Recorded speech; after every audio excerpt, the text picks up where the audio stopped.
Obrigada. Oi, gente, tudo bem? Estamos de volta aqui com o Save the Date, nosso podcast, onde a gente fala de marketing, publicidade, conteúdo, storytelling, enfim, a gente fala tudo que é interessante e importante tanto para a Creator Economy quanto para você que é empreendedor, você que é estudante e quer se desenvolver nessa área também. E para quem trabalha em agência, para quem tem marcas, para quem quer criar uma marca também, a gente vai falar hoje um pouco sobre estratégia de conteúdo e storytelling, por que ele é importante nessa nossa área, tá? E eu queria que vocês também deixassem comentários, apertassem aqui para seguir, compartilhassem esse conteúdo com as pessoas para que a gente cresça e que esse trabalho continue, tá bom? Então hoje a gente vai conversar sobre storytelling, como que ele é essa ferramenta de conexão, né? Como que a gente utiliza o storytelling para fortalecer marcas, para criar histórias. Quais são os elementos dessa história que a gente precisa trabalhar? Também vou falar sobre as relações entre storytelling e a sua marca, como que você trabalha isso. E também os elementos de storytelling, vou trazer alguns exemplos para vocês. E vou tentar falar também sobre essa estratégia de criação de conteúdo, como que você pode utilizar isso nas principais mídias, né, nos principais canais. E não é um bicho de sete cabeças, né? Tipo, as pessoas, o termo storytelling, ele tem sido bastante usado pelo menos de uns 15 anos para cá. Eu lembro que no começo algumas pessoas se posicionaram como especialistas em storytelling, aí eu comecei a estudar e eu vi que, tipo, poxa, eu já faço isso há tanto tempo, a gente faz isso desde sempre, a humanidade está sempre contando histórias, é assim que a gente cria o nosso conceito de comunidade, de sociedade, o desenvolvimento das mitologias também, né, da nossa cultura. Então, no início, né, a gente sabe que os historiadores, os arqueólogos falam que uma questão que você tem para definir o conceito de uma sociedade civilizada e evoluída é justamente essa criação de acreditar em mitos, acreditar em deuses. Esse desenvolvimento da espiritualidade, ele meio que diferencia a gente dos outros animais. Pelo menos é isso que os cientistas falam, né? Eu tenho uma certa, assim, eu não vejo tanta diferença entre a gente e os animais, assim, pelo menos na questão de alma. Mas isso é tema para um outro podcast. Nossa, aqui a gente vai falar de storytelling. Então, assim, quando você tem essas primeiras contações de histórias onde a gente cria esses mitos e essas relações para passar o conhecimento, para passar onde que é interessante de caçar, onde que é melhor para plantar, qual é a melhor época para plantar, quando colher, o que fazer, o que não fazer, onde a gente começa a ter um ensinamento do que é moralmente aceito ou não, do que é certo ou errado, tudo isso é storytelling. A estrutura do storytelling, a estrutura de uma história, né, também já foi muito bem desenhada por Joseph Campbell, se eu não me engano é esse o nome dele, em que ele fez um estudo bem aprofundado das principais histórias, né, do mundo, da sociedade, das mitologias, e ele encontrou coisas que se repetem em todas essas histórias. Então, você vai ter o mito... Ai, gente, eu vou falar mito? Tá, é mito. Para algumas pessoas é mito, para outras é realidade. Não tenho haters comigo, mas assim, se você for estudar a estrutura de Jesus, você tem uma pessoa que vivia no seu mundo e ele é chamado à ação e ele é chamado à aventura. Ele tem os seus mestres, as pessoas que mostram que dão o caminho, que aconselham, né, e ele vai em busca de realizar esses desafios, de enfrentar esses desafios. Ele consegue ter parceiros na jornada, ele passa por uma aprovação, por uma dificuldade, um teste muito forte, depois ele retorna, ele volta com um prêmio, vamos dizer assim, depois ele volta para o meio de onde ele vive, só que ele não é mais a mesma pessoa, ele está diferente. Você vê essa mesma estrutura em praticamente todas as grandes histórias, as histórias que permanecem. Então, se vocês são geeks como eu, vocês vão conhecer o Senhor dos Anéis, a narrativa do Hobbit, que é baseada no livro o mito do Anel do Nibelungo, que é um mito nórdico, que também tem essa mesma estrutura, então você vê que tudo meio que se repete. E agora eu vou explicar, com esse exemplo que eu dei de Jesus, né, esses personagens e esses elementos de storytelling. Então você tem o herói. O herói, no nosso caso, é Jesus. Antes de ele entrar na aventura, ele vivia com a mãe dele, ele não tinha feito os milagres, né, principais. Tudo bem que ele, se você for lá na Bíblia, você vai ver que ele fez alguns milagres criança, mas você não tem a trajetória dele do nascimento. Tem a história do nascimento, do milagre do nascimento, da estrela guia lá, acho que é a estrela d'alva. Tem o caso que ele se perde e depois ele é encontrado pregando na sinagoga, então isso fica até os 12 anos, né? Então ele nasce, tem esse episódio enquanto ele ainda é criança na sinagoga, e depois ele só vai aparecer com 30 e poucos anos, onde já começa a ser contado a história do milagre do casamento, né, das bodas de Caná, onde ele faz o primeiro milagre. E a mãe dele, a Maria, né, ela fala, olha, você tem que fazer alguma coisa. Ele fala, não é minha hora. E a gente vê esse medo do herói de enfrentar a batalha em todas essas narrativas, todas essas histórias, essas grandes histórias. Então, quando o Frodo é chamado para levar o anel e ele oferece o anel, ele, não, Gandalf, você não quer levar? E ele, ele oferece o anel várias vezes para que outras pessoas realizem essa tarefa, mas ele, não, a tarefa é minha, eu tenho que cumprir essa tarefa. E Jesus, ele passa por essas situações também.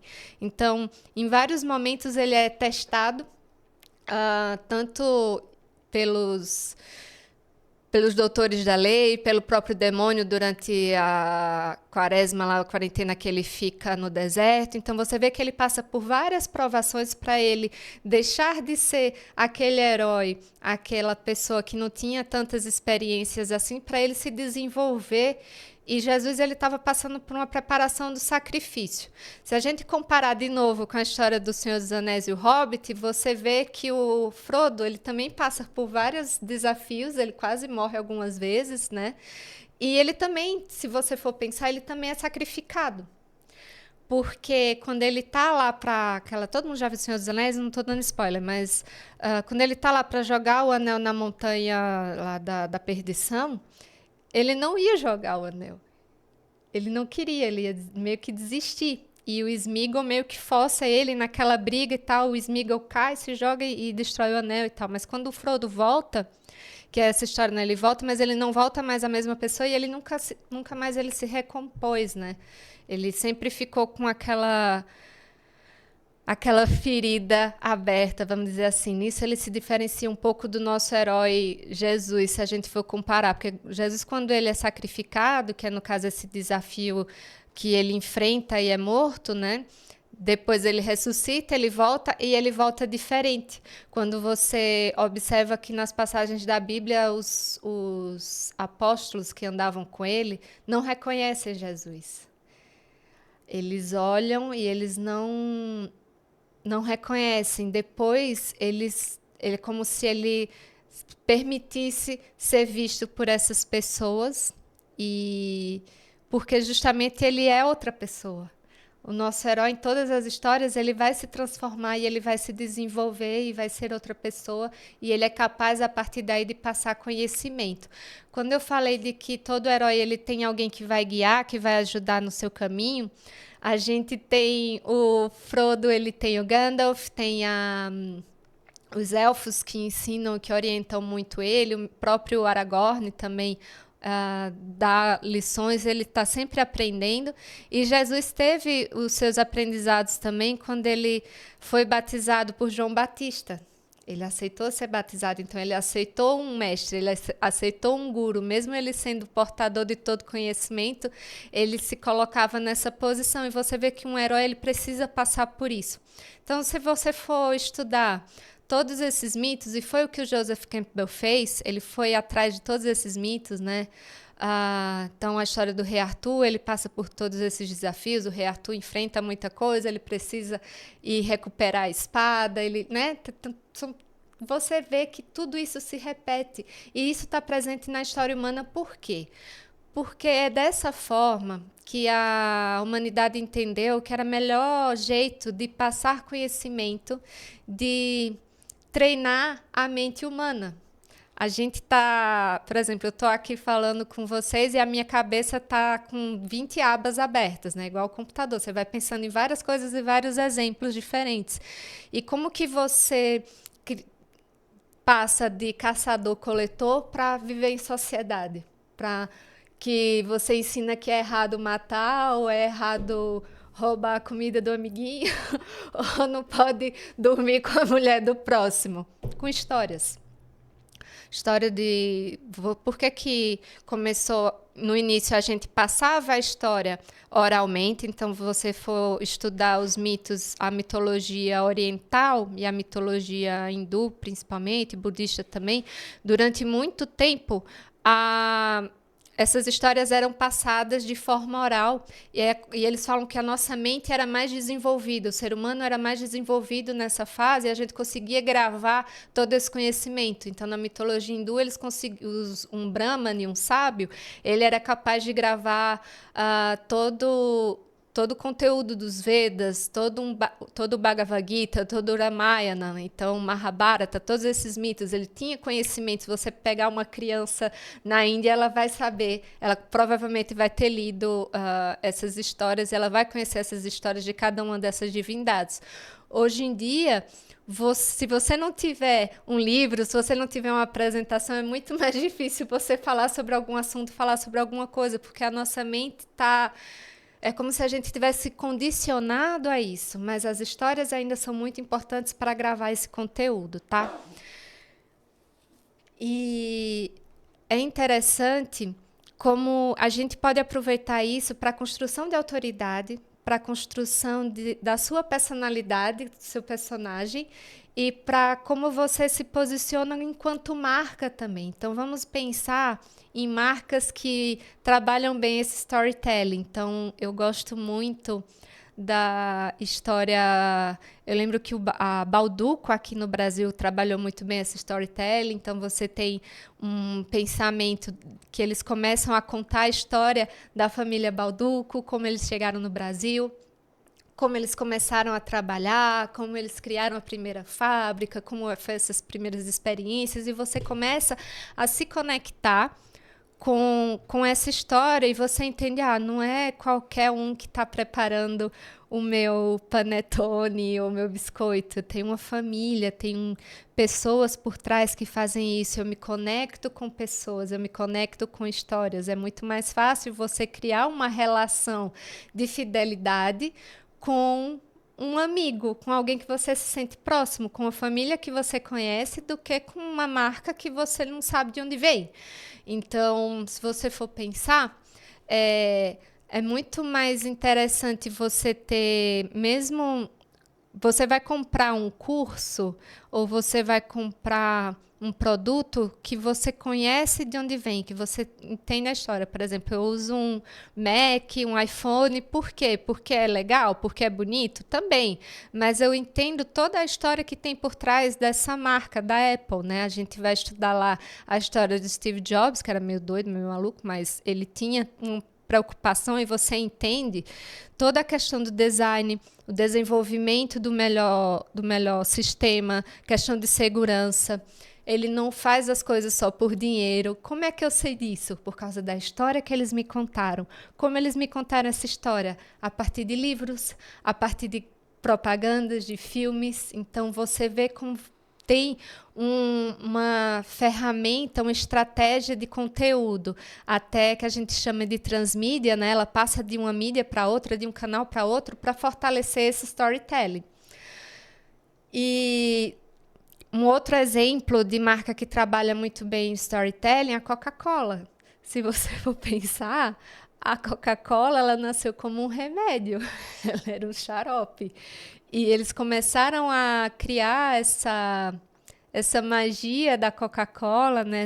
essa comunicação mais familiar, esse momento de curtir, né? Então a gente tem vários momentos, é uma empresa centenária, e você vê como esse storytelling da Coca-Cola foi mudando e foi se desenvolvendo. Então você passa de uma comunicação de beba Coca-Cola para curta Coca-Cola, para sinta, para viver. Tem as melhores campanhas que eu acho da Coca-Cola são as campanhas de Natal. Eu amo as campanhas de Natal.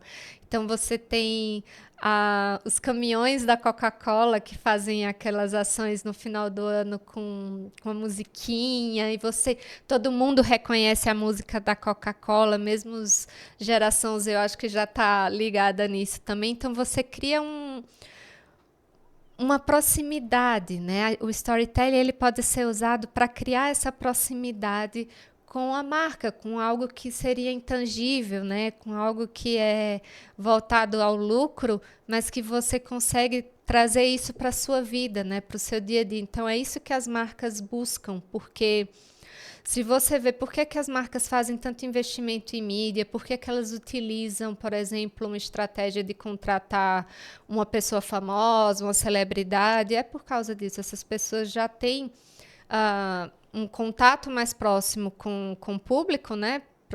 Um creator ele vai ser escolhido dessa forma, uma celebridade vai ser escolhida dessa forma, e que tenha fit, né? Que tenha conexão com a marca, com o produto, com aquele serviço, mas que ele seja capaz de contar essa história que a marca quer contar, né?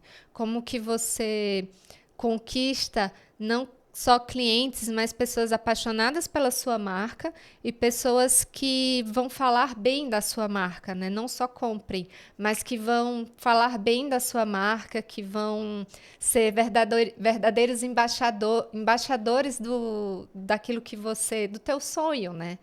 Então, é muito importante isso. Não adianta, não é só criar uma legenda para postar no Instagram ou contratar qualquer celebridade porque tem 25 milhões de seguidores. Cara, você tem que ver como é que está o engajamento dessa pessoa, quais são as histórias que elas contam, se essas histórias são fidedignas, tem a ver com o que você propõe enquanto marca, tá?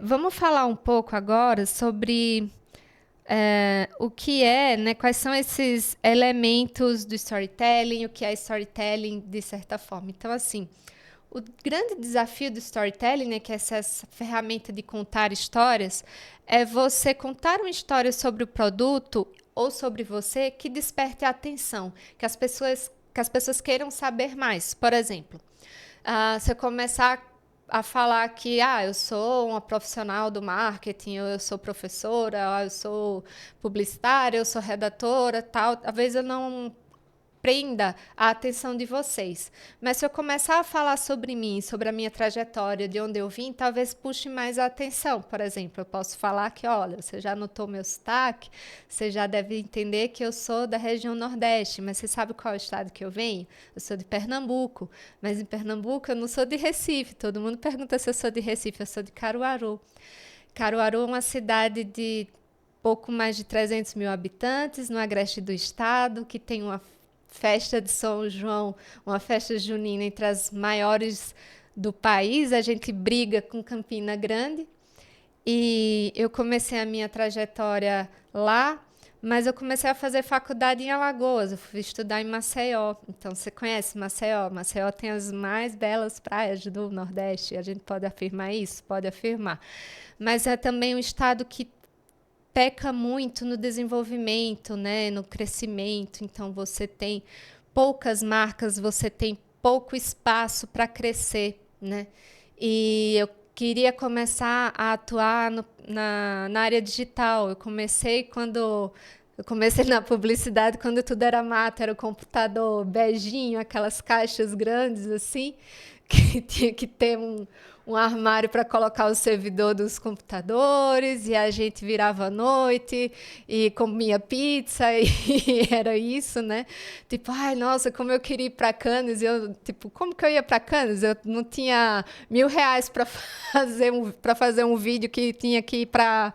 O briefing entrava de manhã e tinha que estar no ar às 6 da tarde. Então, assim, era uma realidade bem diferente. Mas o interessante disso é que eu fiz vocês prestarem atenção na minha história e provavelmente vocês querem saber mais como foi que eu vim chegar em São Paulo.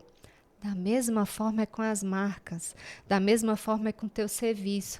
Se você quer criar autoridade, você quer criar conexão, você tem que falar quem é você, de onde você vem, como você conquistou o teu conhecimento, né? A gente conquista conhecimento lendo, fazendo cursos, mas a gente conquista, a melhor forma de você conquistar conhecimento é vivendo experiências.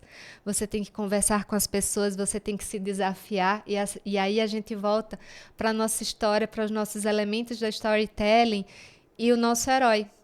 Cada um é herói da sua vida, cada um é herói da sua história. Então, assim, você está sempre sendo chamado à aventura. E tem muita gente que escolhe não viver essa aventura, que escolhe ficar no automático, não buscar mentores, não enfrentar desafios e se manter como nasceu, porque sempre foi assim e eu não quero mudar. Mas na verdade a mudança ela traz evolução. A gente está sempre sendo desafiado a isso.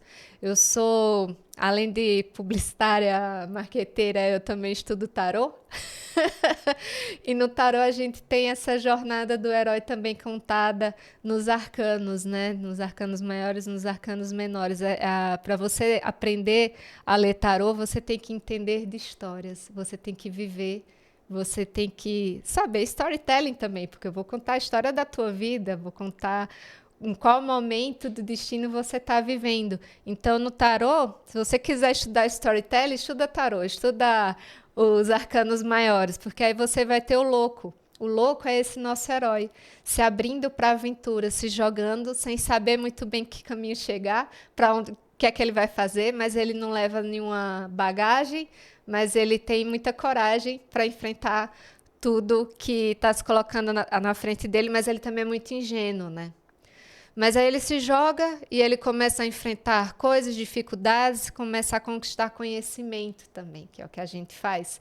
E aí ele vira o mago.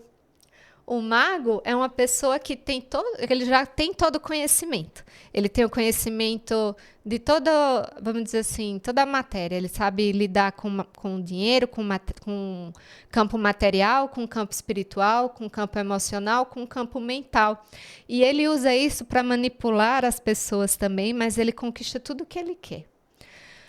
Quando você sai do mago, você vai para a sacerdotisa. A sacerdotisa é uma pessoa que abre mão de muitas coisas da vida, principalmente da parte sentimental, porque ela vai focar no conhecimento. Ela quer mais conhecimento, ela quer evoluir mais e ela quer ter capacidade de planejar os próximos passos da vida dela. Vocês entendem como vocês vivem isso no dia a dia? A gente vive isso várias vezes na nossa vida. Então, depois da sacerdotisa, em que ela sai desse processo de buscar conhecimento, de planejar os próximos passos, ela vai ser a imperatriz. A imperatriz é aquela pessoa que cria muita coisa, que produz muita coisa, que grava um podcast hoje, amanhã ela está fazendo um projeto, no final de semana ela está fazendo um evento, na segunda-feira ela está dando aula. É a imperatriz. Ela faz muitas coisas, ela produz muitas coisas, ela cria muitas coisas, ela tem esse potencial e a gente tem todo esse potencial dentro da gente, mas precisa ser trabalhado. Depois da imperatriz e o imperador, que é o controle, tipo, tá, você tá criando muito, mas vamos fazer escolhas aqui, o que é que a gente vai fazer, né? Vamos controlar aqui, vamos ter mais mental, ele tem esse controle mental, essa questão mais racional. E os arcanos do tarô, eles são interessantes também para a gente entender outro elemento do storytelling, que são os arquétipos. O Joseph Campbell também estudou essa parte de arquétipos e a gente tem um aprofundamento dos arquétipos em Jung, que é que é da psicanálise? Acho que é psicanálise. E quando você está fazendo o estudo para criar o storytelling ou criar o tom de voz de uma marca, o posicionamento de uma marca, é muito importante você determinar também qual é o arquétipo da tua marca, como ela vai se posicionar no mercado. Você pode ter um arquétipo bobo, você pode ter o arquétipo criador, você pode ter o arquétipo especialista, você pode ter vários arquétipos. Aí vocês vão estudar aí, eu posso gravar outro conteúdo só para falar de arquétipos. Mas as marcas também fazem isso porque isso é prioridade para você direcionar tanto o teu tom de voz, como você vai se comunicar com o teu público, como você vai se posicionar referente a ele, quais são os produtos que você vai lançar. Então, tipo, isso tem a ver com o que eu estou fazendo? Quais são os canais que eu vou utilizar para me comunicar com essas pessoas? Então, se você tem um arquétipo especialista, né? Por exemplo, eu estava até conversando com uma amiga essa semana, o especialista é aquele... Ai, palestrinha. É a pessoa que sabe de tudo. Eu sei de tudo. Mas, por exemplo, você ser um especialista na área médica, você quer ser uma autoridade na área médica, ou na área do direito, ou na área do empreendedorismo, é ótimo. Porque você vai estar passando autoridade, conhecimento e firmeza naquilo que você fala. Então, é muito importante que você se posicione como um especialista se você quer ser uma autoridade em áreas mais sérias, vamos dizer assim. Mas você não vai ser uma autoridade... O Burger King é uma autoridade? Não. O Burger King é um bobo. O arquétipo dele é o bobo. Ele quer brincar, ele quer tirar onda com o McDonald's. Então, é outra história. Por quê? Porque o público dele se relaciona com isso. É diferente da, vamos dizer, uma marca que é especialista. Drauzio Varela, vamos botar ele como uma marca. Ele é especialista. Ninguém vai questionar o que o Dr. Drauzio fala. Ele está falando, não, o Dr. Drauzio está falando, ele é certo. Beleza, eu vou acreditar nele. Mas, por exemplo, Pablo Marçal. O Pablo Marçal é meio bobo, né, gente? Ele quer se posicionar como especialista e tal, aí vem os haters. Mas, assim, ele fala umas coisas que não dá para acreditar, gente. Então, ele é meio bobo também. Ele passa confiança? Não passa tanta confiança. Mas vocês entendem como é interessante começar a identificar esses arquétipos? Então, você quer trabalhar nessa área, você quer estudar mais sobre isso, começa a fazer esse exercício dentro da tua casa. Quem é o palestrinha? Quem é o bobo? Quem é a criadora? Quem é aquele que é o melhor amigo, né? Quem é a pessoa que é o herói, que é o protagonista da história e tal. Então, é interessante você identificar isso para você criar todo esse estudo de posicionamento e tom de voz e dar os primeiros passos dentro do storytelling também, tá? Vamos lá. O que mais que eu vou falar? Uma outra coisa que foi até um psicólogo que falou, eu tô lendo aqui, que é o Jeremy Brunner, ele fala que um fato tem 20 vezes mais chances de ser lembrado se tiver uma história por trás da situação. Então, se você falar, em 1800 foi abolida a escravatura no Brasil. Tá, mas beleza, ok. Mas como que foi isso? Como que chegou até aí? Foi a princesa lá que assinou, não sei o quê? Aí, tipo, não, foi a princesa. Aí você vai estudar mais, aí você vai ver, não, tipo, não tem nada a ver com a princesa, tem toda uma outra luta. E você vê, por que eles contaram essa história da princesa?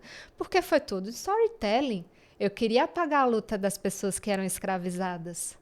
Eu queria manter a posição e a fala do branco salvador.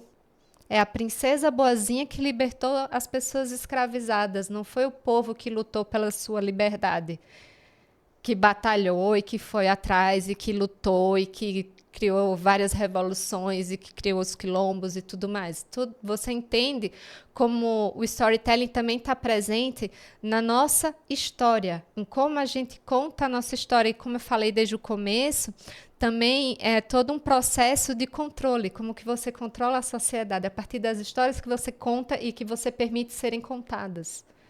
Então, o Brasil foi descoberto por Pedro Álvares Cabral e blá, blá, blá, blá, blá, blá.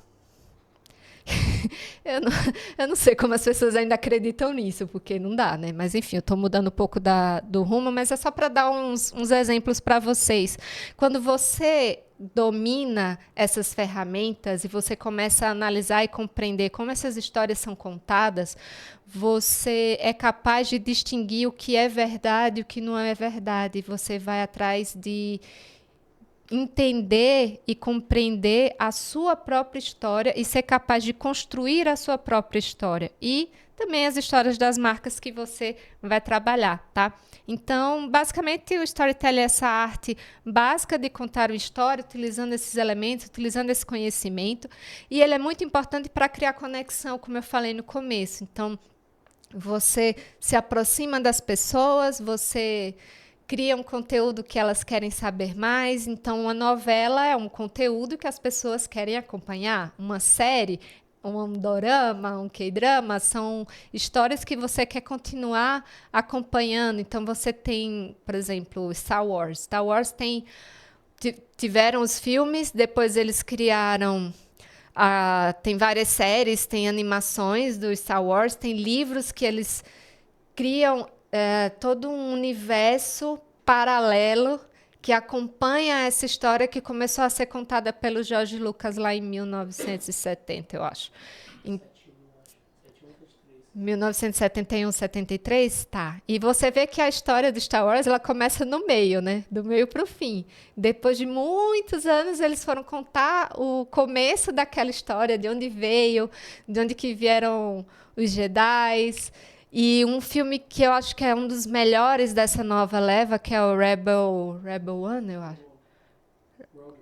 Rogue One. Nossa, como aquele filme é maravilhoso. Que filme maravilhoso. Gente, melhor dos últimos que fizeram. Tipo, apaga esses outros, deixa só Rogue One. Que tipo, cara, foi assim que eles conseguiram os planos da Estrela da Morte, sabe? E aí, beleza, aí se você for gostar de história, eu sou uma pessoa que gosta muito de história, você começa a pegar e fazer um paralelo com a história humana do Star Wars. Cara, o que é a Estrela da Morte? É a bomba atômica. Era a bomba atômica. Quem era o Darth Vader? O Hitler. Só que aí a questão é, o menino lá, Ai, gente, esqueci o nome dele. Tô velha, ficando velha. O Padawan lá, o filho do... eu lembro da Princesa Leia. O irmão da Princesa Leia. Não é o Anakin. É o irmão da Princesa Leia. Ai. O irmão da Princesa Skywalker? Luke Skywalker. O Luke Skywalker. Ele tem toda aquela questão, como é que eu vou matar meu pai? Aí você vê, depois você vai estudar como que, vai ver os filmes, né, anteriores, você vê como o Anakin se tornou o Hitler, né, o Darth Vader. E se você for estudar a história, você for estudar o desenvolvimento do pensamento nazista, e você fizer um paralelo com a atualidade, como o pensamento nazista, neonazista está crescendo no mundo inteiro, não é só aqui no Brasil, não é só na Alemanha, tem várias células neonazistas espalhadas pelo mundo, e não é uma coisa de terrorismo islâmico, não, são pessoas que muitas vezes estão do seu lado, você não faz ideia que essas pessoas são assim.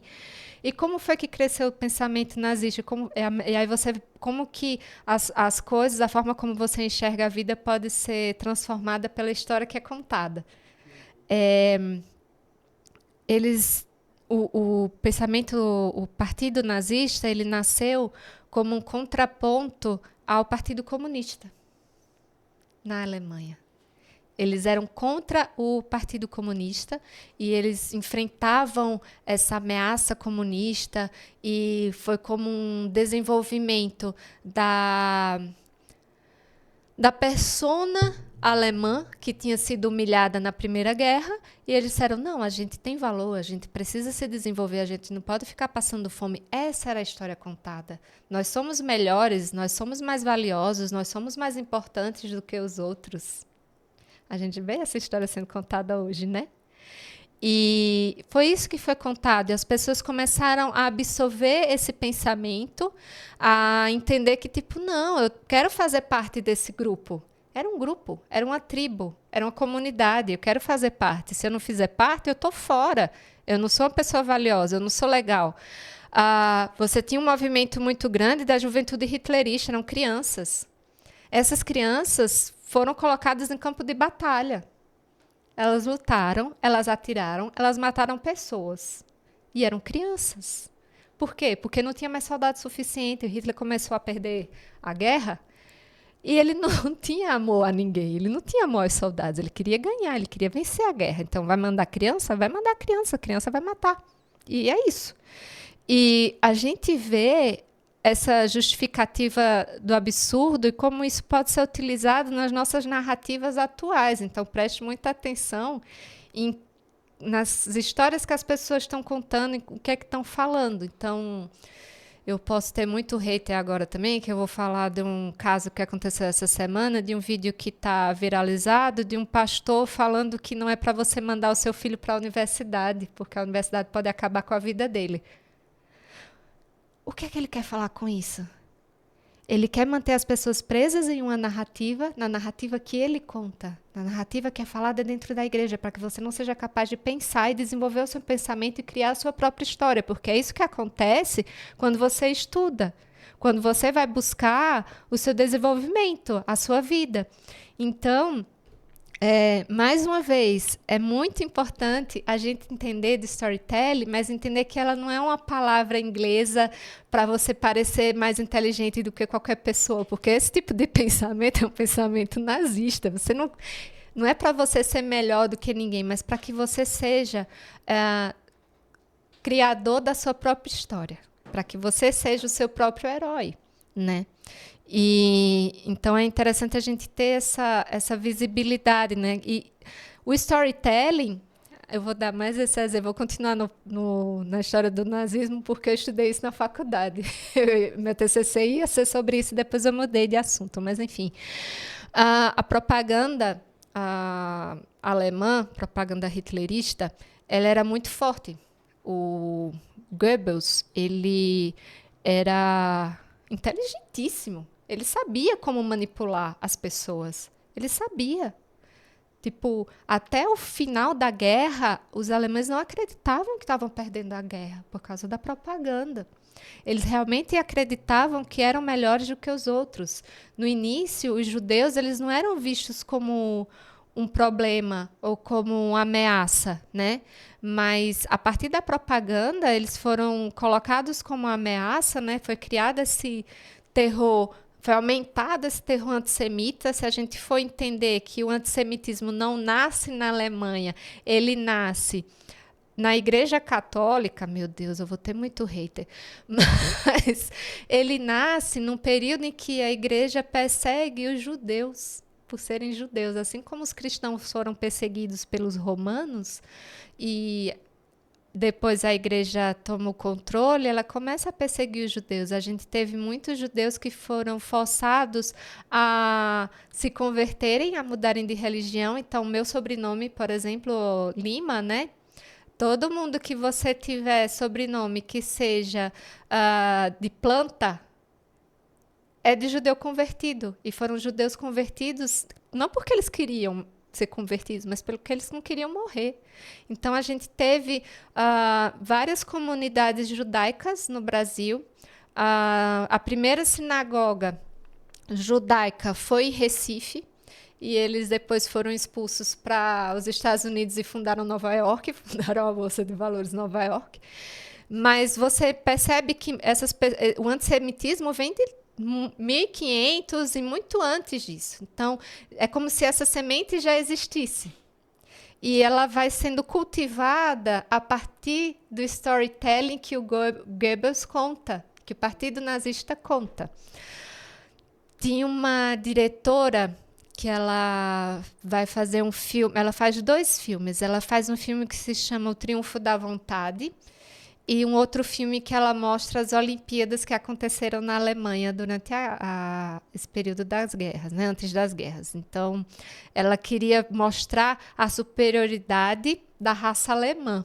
E ela se ferrou, porque nas Olimpíadas, os Estados Unidos foram e alguns atletas negros ganharam, né? E eles tiveram que mostrar esses atletas no pódio, em primeiro lugar. Então, o storytelling que ela estava tentando contar ali não foi completamente bem feito, porque ela não contava com essas viradas da história, né? No tarô, essas viradas a gente chama da roda da fortuna. O destino muda e você não tem o que fazer contra isso. Voltando ao que eu estava falando, a gente vê no Triunfo da Vontade, ela vai mostrar um encontro dos soldados da juventude hitlerista, então também tem muitas mulheres. Foi criado um mito. Se você for estudar, Hitler nunca casou. O Hitler nunca ter casado é porque era para ele ser um objeto de desejo das mulheres. Sabe quem é assim também? Ai, meu Deus. Os idols. Os idols do K-pop. Eles não podem casar. Eles não podem ter namorada ou namorado, porque eles são objeto de desejo dos fãs. Você entende como tudo se repete? Como as pessoas pegam esses elementos e elas usam para mexer com a nossa cabeça? É o tempo inteiro. Então você precisa entender como essas construções são feitas e como você pode usar isso para a sua marca e para você enquanto personalidade, enquanto autoridade. Então, assim, aqui eu estou me colocando para vocês como uma palestrinha, porque eu estou querendo me colocar como autoridade no assunto. Eu quero mostrar que eu sei de história, que eu sei de política, que eu entendo de comunicação, mas que eu entendo de universo geek, que eu vou ter um monte de hater também, mas eu não estou nem aí, porque eu quero atingir o meu objetivo. Eu quero ganhar dinheiro com isso. Eu quero mostrar que eu sei fazer isso para mim e eu sei fazer isso para uma marca também. E é assim que as empresas atuam. Se você for pensar em marketing político, você constrói uma pessoa do nada. É só você posicionar ela dentro de uma narrativa que faça sentido com o público que ela queira atingir.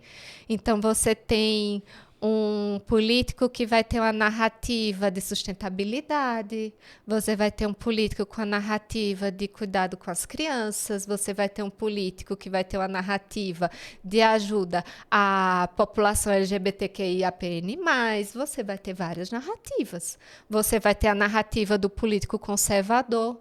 Para todas essas pessoas, todos esses políticos, existe um público.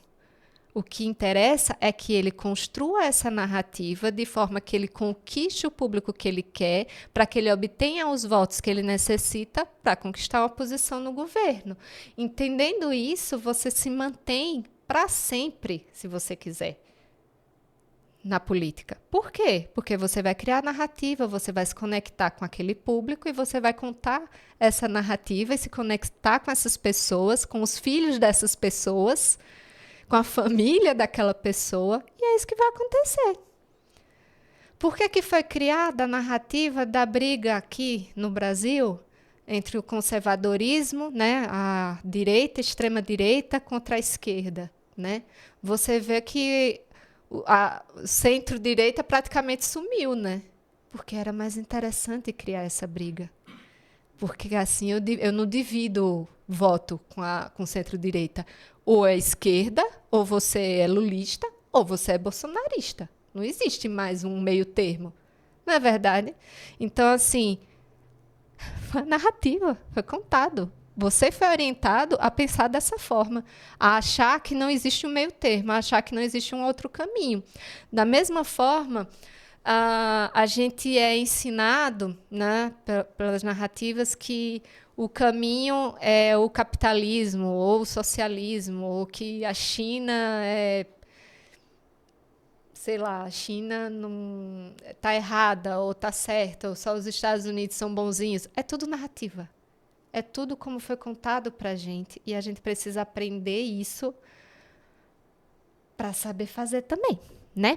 Então, assim, voltando, para ficar mais suave meu podcast, para o pessoal não ficar com raiva de mim, né? Que eu já conquistei, acho que uns 10 milhões de haters. Só com essa gravação, mas eu não tô nem aí. Então, para a gente começar a criar as nossas histórias, né? Além de tudo isso que eu já falei, você tem que estudar, né, filho? Você não aprende a criar histórias se você não estudar. Quem é que contava as histórias nas tribos? Era o sábio, era o ancião, era quem estava lá no comando, era o xamã. Enfim, a gente tem que ser nesse nível também. E você precisa entender assim, eu vou passar 6 elementos-chave para você começar a contar uma história, tá? Então, primeiro você precisa definir o que você quer falar, né? Qual é essa história que você quer contar? Com quem? Com quem você quer se comunicar? Quem é o teu público? Quem é que faz sentido para você? Por que você quer contar essa história? Quais são os seus objetivos com essa história, né? Onde você vai contar? Vai ser no podcast? Vai ser na TV? Vai ser num blog? Vai ser numa revista? Vai ser num livro? Vai ser um filme? Vai ser um canal no YouTube? Onde você vai contar essa história, tá? Quando? Qual a periodicidade? Quantas vezes você vai falar isso? Lembra que eu falei que a história tem um fato tem 20 vezes mais chances de ser lembrado quando ele está conectado com a história. Uma história ela precisa ser contada várias vezes para que você absorva, para que você compreenda todos aqueles elementos. Mas quando ela é uma história forte, uma história bem construída, com todos os elementos corretos, basta você ver uma vez e você vai lembrar. Quantas vezes você viu, sei lá, a história da Chapeuzinho Vermelho? Várias vezes, mas a primeira vez que você ouviu, ela já ficou gravada na sua cabeça, né? Esses contos, essas coisas. Estude esses contos que você vai ter essa estrutura perfeita também. E como você vai contar, eu já falei, né? Como que eu vou contar? Vai ser em primeira pessoa? Vai ser com um narrador? Vai ser uma conversa? Vai ser uma peça de teatro? Vai ser um filme? Enfim, como que eu vou trazer essa história para as pessoas, tá? Outra coisa que eu grifei aqui é paixão. Você tem que ser muito apaixonado pela sua história para que você consiga ter todos esses elementos de forma fácil e que você tenha essa conexão. Então, assim, quando você é apaixonado por um assunto, por algo, você fala sobre ele com mais facilidade. Então, você tem, de repente, um dermatologista que é apaixonado pela profissão, ele vai saber tudo sobre dermatologia, ele vai saber todo, tipo, ele vai olhar para você, ele já vai identificar todos os problemas que você precisa melhorar, qual é a alimentação que você tem, se você faz ou se você não faz exercício, ele vai ver tudo porque ele é apaixonado e ele vai saber falar sobre tudo isso da melhor forma. Então, se você tem um político que é apaixonado por política, ele vai ser um excelente narrador de histórias, ele vai ser uma pessoa maravilhosa para estar lá no púlpito convencendo as pessoas, né? Então você tem que ter essa paixão pelo que você faz também, paixão por contar histórias e pela sua própria história. Então é importante que ela seja inspiradora, que ela seja emocionante. Ela pode ter alguns pontos engraçados, ela pode ser divertida, mas tudo isso você precisa ter um propósito muito claro do que você está querendo com aquela história, o que é que você quer alcançar, tá? Isso para tudo na vida, né? Eu acho que tudo isso funciona. Então, assim, eu até coloquei aqui também, né? Histórias lidas no momento certo jamais te abandonam. Então, esteja presente no momento certo para o teu público. Então, vai ter um momento, e é isso a gente vê muito quando a gente faz programação de publicações, né? A gente segmenta com o nosso público os momentos que aquela mensagem vai chegar também. Então, assim, eu posso ter uma comunicação para o Zé Delivery, que eu vou me comunicar com a pessoa, eu vou mandar a minha historinha lá, o meu post, perto da hora do happy hour da sexta-feira. Eu vou ficar na mente daquela pessoa, eu vou me comunicar com ela. O iFood vai te mandar mensagem perto da hora da comida, porque ela sabe que você está precisando comer. E se ela contar uma historinha, tipo, olha, eu sei que hoje é dia de feijoada, você deve estar com vontade, né? Vem aqui que eu tô com desconto especial para você. Pronto, você já entrou na conversa do iFood. Você já vai lá, você já aperta, você nem queria comer feijoada, você ia levar uma vida fit, mas você vai lá e compra. É isso, a gente tem que entender essas conexões, entender de pessoas e qual é o momento certo para se comunicar com elas, tá? E a originalidade também, né, entrando dentro dessa leva aí. Uma história boa, ela desperta interesse, ela desperta identificação. Ela faz com que a pessoa se imagine num papel principal.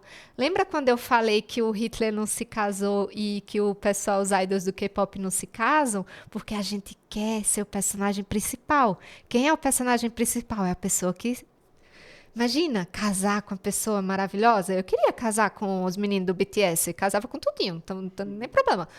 Eles não são casados mesmo, o que me quiser, eu tô querendo, né? É isso que a gente pensa. É isso, gente. A mesma coisa é a marca. Eu quero estar ali. Ai, por que os comerciais por exemplo, agora o Boticário faz muita campanha mais inclusiva, mais diversa e tal. Por quê? Porque as pessoas querem se identificar. Eu quero me ver naquela família. Eu quero me ver ganhando aquele presente de Dia dos Namorados. Se eu faço uma campanha que não fala com o meu público, ou que fala só com o segmento, beleza, você está falando para aquele segmento ali, mas você tem que entender que as pessoas querem estar naquele lugar. As pessoas querem ser a celebridade da internet que viaja para as Maldivas, que usa Gucci, que está no desfile lá de Paris, enfim, elas querem ser aquela pessoa. Elas querem estar presentes naquela história também, tá? Então, o teu posicionamento de marca precisa ter isso em vista, tá bom? Ah, vi aqui, ó, qual é o livro? 10 minutos, tá? Eu agora falei, eu não sei como é que eu vou editar. Eu vou falar pra vocês, eu vou subir esse vídeo, tudo sem editar, gente, porque eu não sei editar o vídeo. Vai assim, vocês vão ter que ouvir minha voz. Ficar com sono, vocês dormem. Coloca para dormir, tô nem aí. O livro que eu vou deixar para vocês estudarem é A Jornada do Herói, O Herói de Mil Faces, do Joseph Campbell, tá? Antes de qualquer livro de storytelling, qualquer outro livro que vocês forem ler, estuda esse, porque você vai entender a base das histórias e ele traz todo esse comparativo dos elementos, dos arquétipos, enfim. Não vou dizer para você ler o Jung agora, porque Jung é muita viagem, minha gente. Tem que ter muita viagem para ler o Jung. Eu não consigo. E, enfim. Aí vocês vão estudar aí, vão adentrar nisso, tá? Pode estudar também roteiro, né? Ajuda muito, mas principalmente leia. Leia mitologia, leia contos. Ah, Lili, eu vou ler conto de fada, eu tô velho. Vai ler. Vai ler porque você tem que aprender. Tem que entender como é que é o personagem, você tem que entender quem é o malvado, você tem que entender quem é. Você vai conseguir identificar, usar isso como uma tarefinha de casa, tá? Ah, vou ler mitologia, vai ler mitologia grega, mitologia japonesa, mitologia nórdica, porque é tudo diferente. Se você for estudar diferente, assim, as histórias são diferentes, mas o principal, o cerne está ali. E aí você consegue entender, a partir dessas mitologias, a cultura daquele povo, por que eles pensam daquela forma, por que eles se formaram daquela forma. Eu estou vendo uma série na Netflix, que eu não vou lembrar o nome, é uma série de documentário, que fala muito sobre essa questão dos arqueólogos, das histórias que são contadas e tal. E eles falam como várias histórias, vários povos ao redor do mundo falam sobre o dilúvio, por exemplo. Cada um tem uma mitologia do dilúvio. Você vai lá para um nativo americano, ele tem uma história de um dilúvio. Você vem aqui nos astecas, ele tem uma história de um dilúvio. Você vai para a África, tem. Na China, tem. No Japão, vai ter. Na Europa, vai ter. Na África, vai ter um monte. Então, assim, aconteceu alguma coisa, porque está todo mundo contando a mesma história de formas diferentes, mas é a mesma história. Então, assim, você consegue identificar esses elementos também. Vou tomar uma água para encerrar o podcast. Tô tão chique hoje, gente. Eu fiz até uma caneca para mim. Olha como eu tô chique. Tá dando pra ver? Vocês vão estar filmando? Vai estar focando?